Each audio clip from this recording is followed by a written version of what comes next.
सीहोर स्थित कुबरेश्वर धाम में कथावाचक पंडित प्रदीप मिश्रा की शिव महापुराण कथा एवं रुद्राक्ष महोत्सव 16 फरवरी से शुरू हुआ है, जो कि 22 फरवरी तक चलेगा। इस कथा में दूर दूर से आए भक्तों को काफी मुश्किलों का सामना करना पड़ा। वहीं अब इस पर सीहोर के ही कथावाचक पंडित मोहित राम पाठक ने पंडित प्रदीप मिश्रा को नसीहत दे डाली। तो क्या है ये नसीहत, इसके बारे में हमारे संवाददाता कमल पांचाल ने मोहित राम पाठक से चर्चा की। 16 फरवरी से सीहोर के कुबरेश्वर धाम में अंतर्राष्ट्रीय कथावाचक पंडित प्रदीप मिश्रा की शिव महापुराण कथा और रुद्राक्ष महोत्सव मनाया जा रहा है। इसको लेकर यह पूरे देश में यह कथा और रुद्राक्ष महोत्सव चर्चाओं में इसलिए बना है कि अभी तक उस कथा के दौरान 2 महिलाओं और 1 बच्चों सहित 3 लोगों की मौत हो गई। पूरा आयोजन कहीं ना कहीं सवालों के घेरे में आ चुका है। इसको लेकर मेरे साथ सीहोर के कथावाचक हैं पंडित मोहित राम जी पाठक। बात करते हैं उस आयोजन को कथावाचक होने के नाते किस तरह से देखते हैं। मोहित जी, आप कथावाचक हैं, सीहोर के ही हैं। सीहोर के ही पंडित प्रदीप मिश्रा जी देश में चर्चाओं में हैं इस समय।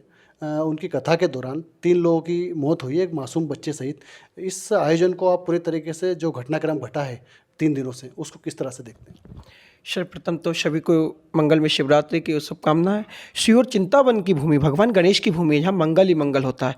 यदि आप बात कर रहे हैं, जितना सीहोर आदरणीय गुरुदेव मिश्रा जी का, उतना सीहोर आपका भी और हमारा भी। पर सीहोर की भूमि पर जो घटना घटी है, इससे हृदय आज बहुत दुखी है। क्या कहें, एक बालक को जब रोते तड़पते हुए देखते हैं तो किस प्रकार की घटना घटी। वो माँ जो रुद्राक्ष लेने आई थी, रुद्राक्ष को कहा जाता कि काल हरने वाला है, वो खुद काल बन गया।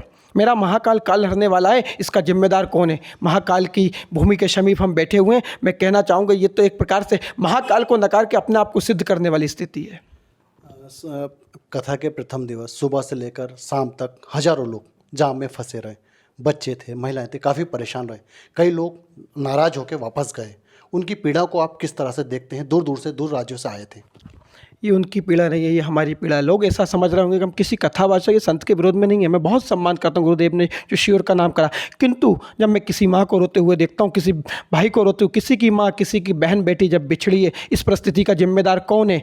लोग कह रहे हैं शासन जिम्मेदार, प्रशासन। अच्छी बात है, सेवा करना चाहिए, मगर जिस प्रकार से आपने लोगों को बुलाया है, आपने स्वयं कहा कि आइए आप कैंसर ठीक होगा, सब ठीक होगा। मैं कहता हूँ नहीं, सनातन इस प्रकार आडंबर रहित होना चाहिए। पंडित प्रदीप मिश्रा की कथा सवालों के घेरे में आ गई, वो भी सवालों के घेरे में आ चुके हैं। आप किसे जिम्मेदार मानते हैं? क्या इसके लिए, इस पूरी अव्यवस्था के लिए, जिस प्रकार से अव्यवस्थाओं का गया है पूरा आयोजन, उसको लेकर क्या शासन प्रशासन जिम्मेदार है या आयोजन समिति?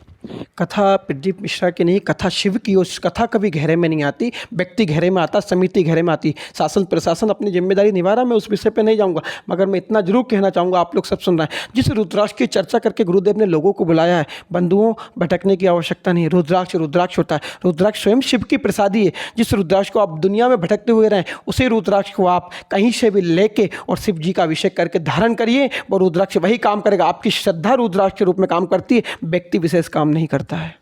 आयोजन समिति जिस तरीके से पूरी अव्यवस्था हुई है, इसके लिए क्या कहीं ना कहीं आयोजन समिति जिम्मेदार है? आपका कहना सीधा सही है। क्यों नहीं? अच्छा करते हैं तो समिति उसका फायदा लेती, समिति उसका लाभ लेती है, तो गलत का भी कौन जिम्मेदार होगा? गलत का जिम्मेदार समिति को आना चाहिए। इसका मतलब नहीं, जिम्मेदारी लेना चाहिए। जो मेरी माँ बहन बेटियाँ जो बिछड़ गई हैं, जिनकी मृत्यु हुई, उनके घर जाइए और जिम्मेदारी लीजिए कि हमसे अपमान हुआ है, और सनातन का अपमान समाज को नहीं सहना चाहिए। मैं धन्यवाद दूंगा सीहोर की जनता को, सीहोर के लोगों को, जिनने इस कार्यक्रम को संभाला। नहीं तो विश्वास मानिए, कोई संभालने की स्थिति में नहीं थी, बुरी स्थिति हो जाती।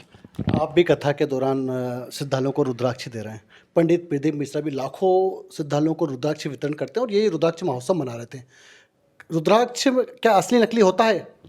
ये मैं आपको दिखाना चाहूँगा। ये मेरे हाथ में रुद्राक्ष की माला है। इस शिव की माला मैं महाकाल की नगरी से लेके आया था। मैंने इस रुद्राक्ष की माला को स्वयं अष्टाध्यायी के द्वारा सिद्ध करा। मैंने मेरे शिव के द्वारा बिलपत्र चढ़ा के, त्रिदलम त्रिगुणाकारम त्रिनेत्रम ये बिलपत्र रखने से ही रुद्राक्ष सिद्ध होता है। शिव स्वयं कह रहे हैं, ये तो शिव की प्रसादी है साहब, किसी व्यक्ति की प्रसादी नहीं है। रुद्राक्ष आप स्वयं उसको क्रय करिए, खरीदिए, किसी संत से लीजिए, मगर भटकिए मत। यदि जीवन रहा तो शिव का भजन करिए, आपका खुद का भजन ही रुद्राक्ष बन जाएगा।